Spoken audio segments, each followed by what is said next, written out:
Good afternoon student. मैंने unit second के अंदर बताया था जो interaction of radiation with matter था ना, उसके अंदर मैंने ये बताया था कि जब भी कोई रेडिएशन किसी भी ऑब्जेक्ट के ऊपर इंटरेक्ट करती है तो हमें तीन तरह के इंटरेक्शन देखने को मिलते हैं। रेडिएशन मतलब हम ये बोल सकते हैं 3 काइंड ऑफ इफेक्ट हमें क्या मिलेंगे, देखने को मिलेंगे जब कोई भी इंसिडेंट रेडिएशन आके किसी भी ऑब्जेक्ट या मटेरियल से क्या करती है, इंटरेक्ट करती है। तो उसमें मैंने बताया था कौन कौन से होते हैं। एक तो बताया था मैंने photo electric effect, photo electric effect. Second बताया था मैंने Compton effect, Compton effect. Third है ion pair production, ion pair production. तो हमारा सबसे पहले था photo electric effect, photo electric effect. तो जो ये फोटो इलेक्ट्रिक इफेक्ट है, आपने 11th या 12th से देखते आए हो। फोटो का मतलब होता है फोटोन, इलेक्ट्रिक का मतलब मूवमेंट ऑफ इलेक्ट्रॉन। मतलब इसको मैं बोल सकता हूँ कि फोटो का मतलब फोटोन, कोई भी फोटोन आता है, ठीक है, किसी भी ऑब्जेक्ट के ऊपर या मटेरियल के ऊपर, ठीक है, वो क्या करता है, इलेक्ट्रॉन की मूवमेंट करता है, movement of electron. Photo electric effect मतलब इसके अंदर कोई भी फोटोन होता है किसी भी पर्टिकुलर एनर्जी के साथ किसी भी मेटल के सरफेस के ऊपर क्या करता है, इंटरेक्ट आता है, मतलब इंसिडेंट होता है। तो वहाँ से क्या काम करता है, मतलब मैंने ये बताया कोई भी रेडिएशन उसकी कोई ना कोई तो क्या होगी, एनर्जी होगी, जिस एनर्जी के साथ में इंटरेक्ट करेगी, कहाँ पे करेगी, किसी भी मेटल के सरफेस के ऊपर करेगी। ये क्या, सरफेस ऑफ मेटल। तो क्या काम करेगा ये एनर्जी, इस पे क्या होंगे, जितने भी इलेक्ट्रॉन्स प्रेजेंट हैं उस पे जो रेडिएशन आके जिस पॉइंट पे आके इंसिडेंट करती है, तो वहाँ पे वो रेडिएशन उसी इंसिडेंट पॉइंट का इलेक्ट्रॉन को क्या करती है, रिलीज आउट करती है, मतलब बाहर निकालती है। तो इस इफेक्ट के अंदर ये बताया है कि जो ये रेडिएशन है, जो मेरे पास ये रेडिएशन है, इंसिडेंट रेडिएशन है, इसकी एनर्जी है, इसकी एनर्जी है किसकी, जो इंसिडेंट रेडिएशन है उसकी एनर्जी ग्रेटर देन होनी चाहिए किससे, जो एनर्जी इलेक्ट्रॉन की है, जिस एनर्जी के साथ इलेक्ट्रॉन इस मेटल के सरफेस के साथ क्या अटैच्ड है। तो मतलब जो ये एनर्जी है इंसिडेंट रेडिएशन की, वो किससे ज़्यादा ग्रेटर देन होनी चाहिए, जो भी एनर्जी है किसकी, इलेक्ट्रॉन की जो एनर्जी है। कौन सी एनर्जी, जिस एनर्जी के साथ में किसके साथ बाइंड है, किसके साथ बाइंड है, bind with surface of metal, ठीक है। अगर इसके बराबर या इससे ज़्यादा इसकी इंसिडेंट रेडिएशन की एनर्जी है तो ही क्या करेगा, इसको यहाँ से रिलीज आउट करेगा, इस इलेक्ट्रॉन को क्या करेगा, रिलीज आउट करेगा, ठीक है। और जिस एनर्जी के साथ में ये इलेक्ट्रॉन बाइंड है किसके साथ में, सरफेस ऑफ मेटल के साथ में, उसको बोलते हैं वर्क फंक्शन। उसको क्या बोलते हैं, वर्क फंक्शन। वर्क फंक्शन मतलब किस एनर्जी के साथ में मेरा इलेक्ट्रॉन, किस एनर्जी के साथ में मेरा इलेक्ट्रॉन बाइंड है किसके साथ में, मेटल के सरफेस के साथ में, ठीक है। तो कहने का मतलब मैं ये बोल सकता हूँ जो मेरी टोटल एनर्जी है इंसिडेंट रेडिएशन की, वो किसके बराबर होगी, वो बराबर होगी कि एनर्जी जो इलेक्ट्रॉन के पास है, एक्वायर्ड एनर्जी, जिसके साथ जो एनर्जी जिसके साथ में, वो एनर्जी जो इलेक्ट्रॉन किसके साथ बाइंड है, मेटल के साथ में, उसके इक्वल है प्लस में कि उसको कितनी काइनेटिक एनर्जी देगा। मतलब देखो मैंने क्या बताया कि भाई कोई भी इलेक्ट्रॉन है मेरा, मैंने यहाँ से एनर्जी डाली, ठीक है, ये इसकी एनर्जी है 10 किलो जूल पर मोल और इसकी एनर्जी है 5 किलो जूल पर मोल। तो ठीक है भाई ये ज़्यादा एनर्जी का है तो सीधी सी बात है ये इसको क्या कर देगा, रिलीज आउट करवा देगा, ठीक है। और बची हुई जो एनर्जी है 5 किलो जूल पर मोल तो क्या होगी, यूज़ हो चुकी है इसको रिलीज आउट करने में। जो 5 किलो जूल पर मोल बच चुकी है इंसिडेंट रेडिएशन की, वो क्या काम करेगी, इस इलेक्ट्रॉन को मूवमेंट देने में काम करेगी, इस इलेक्ट्रॉन को मूवमेंट देने के काम आएगी, ठीक है। तो मूवमेंट मतलब काइनेटिक एनर्जी ½ mv², ठीक है। तो जो इंसिडेंट रेडिएशन की एनर्जी है वो किसके इक्वल होगी, वो इक्वल होगी कि जो एनर्जी इलेक्ट्रॉन ने एक्वायर कर रखी थी मेटल के साथ में, प्लस में जो मूवमेंट वाली एनर्जी, जिस मूवमेंट के साथ इलेक्ट्रॉन बाहर गया है वो एनर्जी। ठीक है, तो टोटल एनर्जी किसके बराबर होगी, E is equal to E naught plus में काइनेटिक एनर्जी। और काइनेटिक एनर्जी का फॉर्मूला होता है, काइनेटिक एनर्जी का फॉर्मूला होता है ई नॉट प्लस में half M V square. V मतलब जिस वेलोसिटी के साथ वो इलेक्ट्रॉन बाहर गया है, मास ऑफ इलेक्ट्रॉन एम मतलब। ठीक है, फोटो इलेक्ट्रिक इफेक्ट। और अगर इसका मुझे ग्राफ बनाना पड़ जाए, अगर मुझे इसका ग्राफ बनाना पड़ जाए कहीं एनर्जी का और काइनेटिक एनर्जी का, ग्राफ बनाना पड़ जाए एनर्जी का और काइनेटिक एनर्जी का, ठीक है, तो ये एनर्जी जो इंसिडेंट एनर्जी है, तो यहाँ तक तो ये एनर्जी क्या है, ई नोट मान लो, इतना तो एनर्जी है किसकी, इलेक्ट्रॉन की है। ठीक है, अब जो बची हुई एनर्जी है इसकी, वो कहाँ पे काम आएगी, वो मान लो यहाँ से जाएगी किसको काम करने में, इसके इलेक्ट्रॉन के मूवमेंट के अंदर। ठीक है, हाफ एम बी स्क्वायर, ये क्या आ जाएगा, E is equal to E naught plus में काइनेटिक एनर्जी। ये किस का ग्राफ है, एनर्जी का और काइनेटिक एनर्जी का। ठीक है, तो अब हमारे पास दो लॉ हैं फोटो इलेक्ट्रिक एमिशन के, दो लॉ हैं। ठीक है, तो इसके अंदर देखते हैं,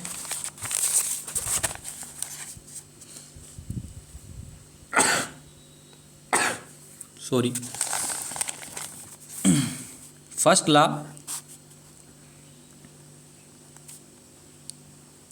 first law of photo electric emission.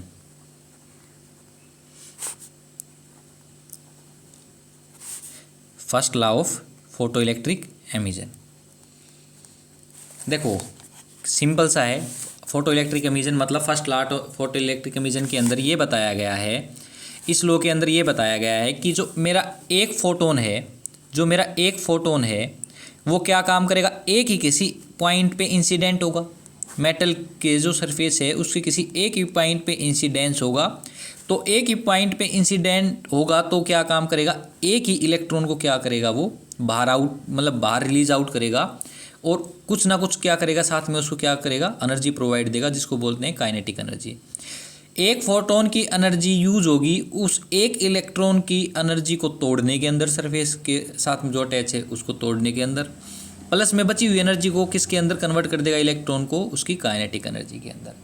तो यहाँ पे इसने बताया, इस फर्स्ट लॉ ने फोटो इलेक्ट्रिक एमिशन का, यहाँ पे 1:1 रेशो रहेगा, किस किस का, इंसिडेंट रेडिएशन का, और क्या होगा, किसका रहेगा, ये इलेक्ट्रॉन के रिलीजिंग का।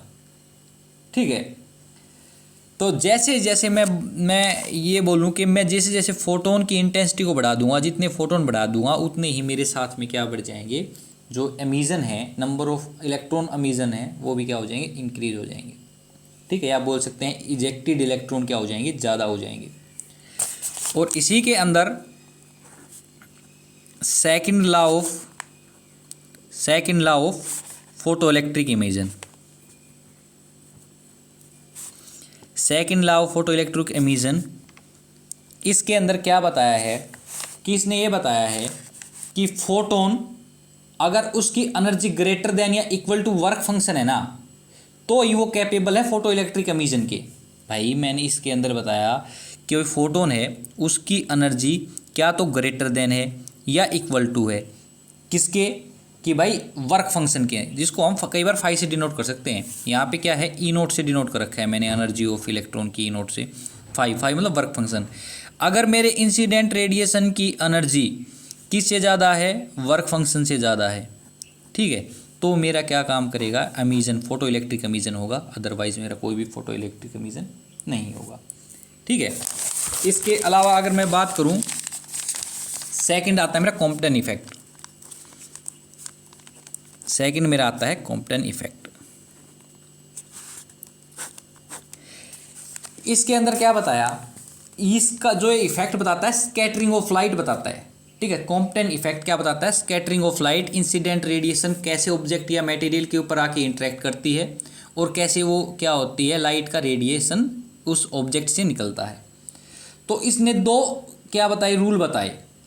इसने बताया कि अगर मेरी रेडिएशन या लाइट क्या काम करेगी, इंटरेक्ट करेगी, कहाँ किसके साथ में, मैक्रोस्कोपिक ऑब्जेक्ट के साथ में, मैक्रोस्कोपिक ऑब्जेक्ट के साथ में अगर इंटरेक्ट करेगी तो क्या होगा, मैक्रोस्कोपिक मतलब कोई बड़ा ऑब्जेक्ट है उसके साथ में आके, एक तो स्मॉल ऑब्जेक्ट है, ठीक है, या एक बड़ा ऑब्जेक्ट है, तो बड़ा ऑब्जेक्ट के साथ में अगर मेरी कोई भी रेडिएशन आके इंटरेक्ट करती है तो दो तरह के इफेक्ट हमें ऑब्जर्व होते हैं।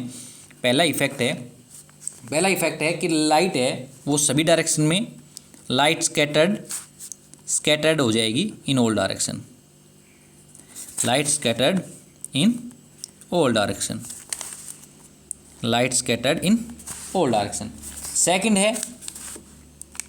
सेकंड इसने बताया कि जो एनर्जी है इंसिडेंट रेडिएशन की, एनर्जी है जो इंसिडेंट रेडिएशन की, इंसिडेंट जो रेडिएशन है उसकी एनर्जी वो नियरली सेम होगी, एग्जैक्ट तो नहीं, कहीं ना कहीं तो एनर्जी का लॉस होता ही है, ठीक है। एनर्जी नियरली सेम होगी किसके, स्कैटरिंग रेडिएशन के, स्कैटरिंग जो रेडिएशन निकलेगी क्योंकि ऑब्जेक्ट से टकराएगी।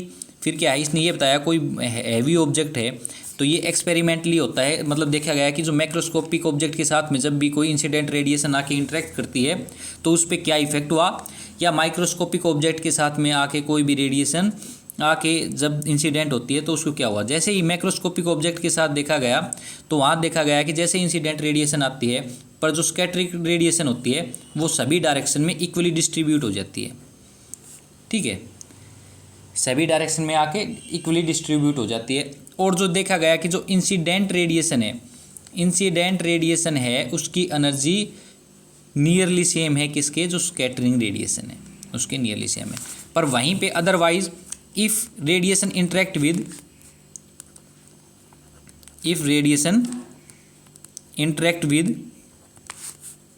माइक्रोस्कोपिक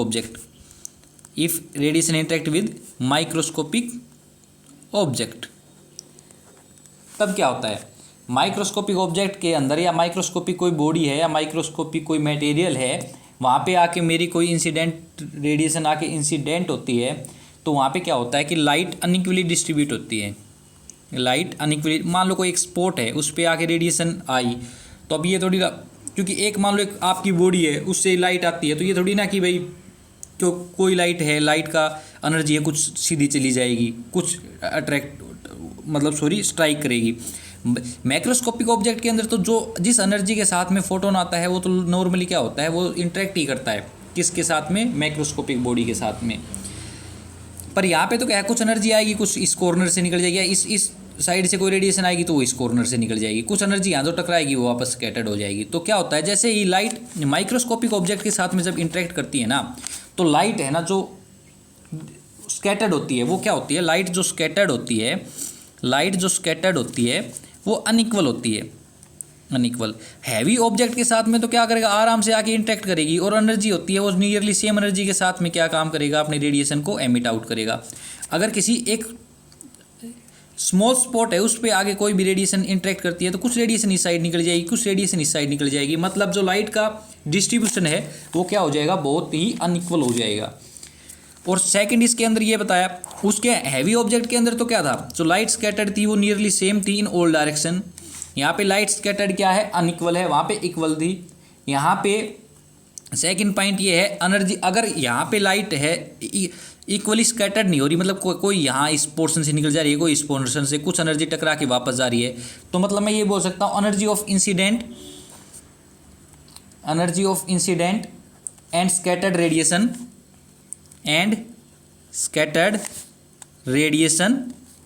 इज नॉट सेम, ठीक है। तो इसके अंदर मैं ये बोल सकता हूँ आपके, मान लो अगर मैं बोलूँ एनर्जी बोल दूँ मैं इंसिडेंट रेडिएशन की, तो मान लो एनर्जी hc/λ, ई से डिनोट कर दिया, ठीक है।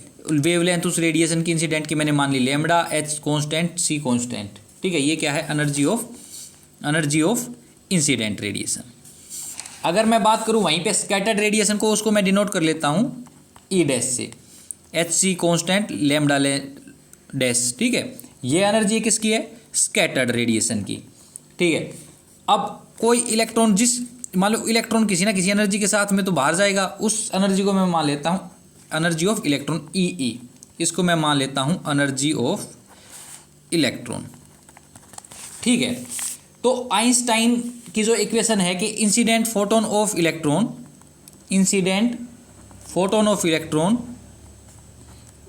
Is equal to energy gain of electron, energy gain of electron. ठीक है, वो क्या होता है, इंसिडेंट एनर्जी, मतलब वो आइंस्टाइन की इक्वेशन क्या होती है, आइंस्टाइन की H mu is equal to M C square. ठीक है, energy is equal to M C square, H energy को एच म्यू से डिनोट कर दिया, एच म्यू म्यू है, इसको किससे डिनोट कर दो, सी बाई लैम्बडा से, एम सी स्क्वेयर। ठीक है, और मैं यहाँ पे ये मैंने देखो, जब भी कोई रेडिएशन आती है तो वो किसके इक्वल हो जाती है भाई, एनर्जी। देखो जी, तो इंसिडेंट जो मेरे पास फोटोन है उसकी एनर्जी कहाँ जा रही है भाई, कहीं ना कहीं फोटोन इलेक्ट्रॉन के अंदर ही तो जा रही है। क्या तो इलेक्ट्रॉन की एक तो वर्क फंक्शन को कम करने में, और फिर सेकेंडली उसी एनर्जी, वो एनर्जी क्या काम करेगी, इलेक्ट्रॉन को मूव करने में काम आएगी। एक्चुअली में एट लास्ट हो क्या रहा है कि वो जो एनर्जी है इंसिडेंट फोटोन की एनर्जी काम आ रही है किसके अंदर, जो इलेक्ट्रॉन अटैच है किसी भी सरफेस के साथ में, मेटल सरफेस के साथ में या मटेरियल के साथ में, हो तो यही रहा है। तो आइंस्टाइन ने इक्वेशन दी थी, E energy is equal to M C square, energy को मैंने डिनोट कर दिया एच म्यू से, म्यू किसके बराबर होता है, सी बाई लैम्बडा से। ठीक है, अगर मैं इसको ये बोल दूं, इफ़ अगर मैं इस सी को किससे डिनोट कर दूं, किसी वी से डिनोट कर दूं, सॉरी हाँ, अगर मैं सी को वी से डिनोट कर दूं कि भाई मेरा जैसे मान लो इलेक्ट्रॉन, यहाँ पे तो किसकी है, लाइट की बात हो रही थी, यहाँ पे आइंस्टाइन ने इक्वेशन किसके लिए दी थी, लाइट के लिए दी थी। तो यहाँ पे जो सी है वो भी किसकी, वेलोसिटी ऑफ लाइट यूज की थी। हम इस इक्वेशन को कहाँ लगा रहे हैं, इलेक्ट्रॉन की जो एनर्जी इलेक्ट्रॉन यूज कर रहा है, तो मतलब इलेक्ट्रॉन सीधी सी बात है लाइट की वेलोसिटी के साथ तो मूव करेगा नहीं, लाइट की जो स्पीड है उसी के साथ तो मतलब मूव करेगा नहीं बाहर की साइड, तो उसकी कोई वी वेलोसिटी होगी। तो मैं यहाँ सी को किससे डिनोट कर रहा हूँ, सी को डिनोट कर रहा हूँ किसी वी वेलोसिटी से। तो वी वेलोसिटी से अगर मैं डिनोट कर रहा हूँ तो यहाँ पे क्या हो जाएगा, एच म्यू है, मतलब देखो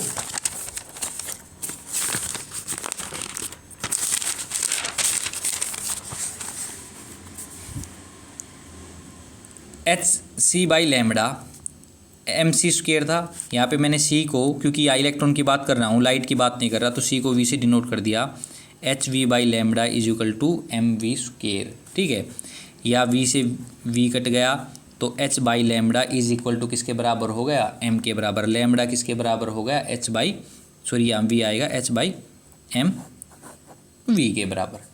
ठीक है, अगर मैं ये बोलूँ आपको कि देखो, जब कोई भी मेरी रेडिएशन आती है और किसी वेवलेंथ के साथ आती होगी, कोई हर किसी कोई ना कोई जो रेडिएशन है उसका कुछ ना कुछ तो वेवलेंथ होगी। ठीक है, और जो मेरी स्कैटर्ड रेडिएशन होगी उसकी भी कोई ना कोई वेवलेंथ होगी। रेडिएशन है तो सीधी सी बात है उसकी कोई ना कोई वेवलेंथ है। पर क्या होता है, जो जिस वेवलेंथ के साथ, तो भाई देखो रेडिएशन भी अलग अलग होगी, रेडिएशन की एनर्जी भी कुछ कुछ अलग हो रही है, तो मतलब सीधी सी बात है वेवलेंथ के अंदर भी चेंज आएगा। जो इंसिडेंट रेडिएशन है उसकी वेवलेंथ जो स्कैटर्ड रेडिएशन है उससे कुछ ना कुछ डिफरेंट होगी। तो जो ये डिफरेंस है रेडिएशन वेवलेंथ के बीच में, जो इंसिडेंट रेडिएशन है उसकी कुछ अलग वेवलेंथ है, जो स्कैटर्ड रेडिएशन है उसकी कुछ अलग वेवलेंथ है। तो सीधी सी बात है, अगर इनकी वेवलेंथ अलग है तो कोई मतलब चेंज हुआ इनकी वेवलेंथ के अंदर, जो ये चेंज है वेवलेंथ के अंदर उसी को हम बोलते हैं कॉम्पटेन शिफ्ट। कॉम्पटेन शिफ्ट डेल्टा से डिनोट करते हैं, इसको बोलते हैं कॉम्पटेन शिफ्ट। मतलब कॉम्पटेन शिफ्ट डेल्टा क्या है, ये मतलब चेंज इन रेडिएशन,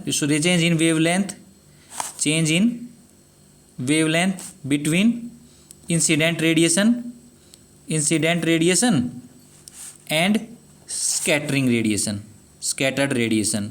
ठीक है, तो ये किसे डिनोट करिएगा, लैम्बडा। स्कैटर्ड का क्या है, लैम्बडा डैश माइनस लैम्बडा। ठीक है, और ये सारा कैलकुलेटेड डाटा है। डेल लैम्बडा की लास्ट में एट लास्ट वैल्यू आती है H is equal to 1 minus cos theta upon M V. आपको ये नहीं देखना कहाँ से आया कहाँ से नहीं, आपको केवल ये देखना है delta lambda is equal to H 1 minus cos theta M V, ऐसे लिख देना। ये थीटा क्या है, सीधी सी बात है, थीटा क्या है, एंगल है, किस एंगल से मेरी लाइट स्कैटर्ड हो रही है, एंगल ऑफ स्कैटरिंग।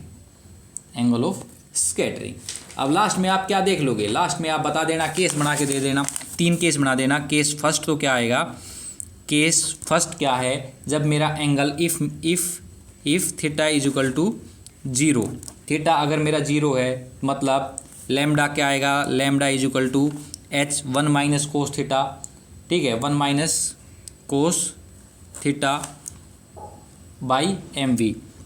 तो ये क्या हो जाएगा, कोस 0 क्या हो जाएगा 1, 1 माइनस 1 0, तो delta lambda is equal to 0। मतलब कोई भी वेवलेंथ के अंदर चेंज नहीं आएगा इंसिडेंट रेडिएशन और स्कैटर्ड रेडिएशन के बीच में। मतलब जिस के साथ में वे आ रही है वेवलेंथ की, मतलब सॉरी जिस वेवलेंथ की मेरी इंसिडेंट रेडिएशन है उसी वेवलेंथ की क्या है मेरी स्कैटर्ड रेडिएशन है, ठीक है। अगर मैं बात करूँ केस सेकंड, तो उसमें जो केस सेकंड करूँगा, अगर मैं बात करूँगा केस सेकंड अगर बात करूँगा तो थीटा रख देना 180। अगर कोस 180 निकालोगे तो -1 आएगा, तो वहाँ पे डेल्टा लैम्डा आ जाएगा 2h बाई एम वी, ठीक है, ठीक है। इतना चेंज आएगा वेवलेंथ के अंदर। अगर केस 3 रख दूँ, ठीक है, थीटा 90 ये बना देना, क्योंकि देखो ज़रूरी नहीं है कि इन्हीं एंगल से स्कैटर्ड होगी मेरी स्कैटर्ड रेडिएशन, अलग अलग एंगल से होगी, पर हम कुछ 3 केस बना देंगे, ठीक है। तो थीटा अगर 90 के साथ में मूव करेगा तो delta lambda is equal to H 1 minus cos 90 मतलब 0 एम वी। तो अगर आप निकालोगे तो ये किसके बराबर आ जाएगा, lambda by H by M V, ठीक है। Delta lambda is equal to H by M V, ठीक है। ये चेंज होगा किसके अंदर, वेवलेंथ के अंदर, ठीक है भाई। इस लेक्चर को देख लेना, हम जो अगला लेक्चर होगा उसके अंदर देखेंगे आयन पेयर प्रोडक्शन, ठीक है, फिर न्यूक्लियर मॉडल वगैरह ये स्टार्ट कर देंगे। इस लेक्चर को ज़रूर देख लेना भाई, ठीक है। Okay, thank you.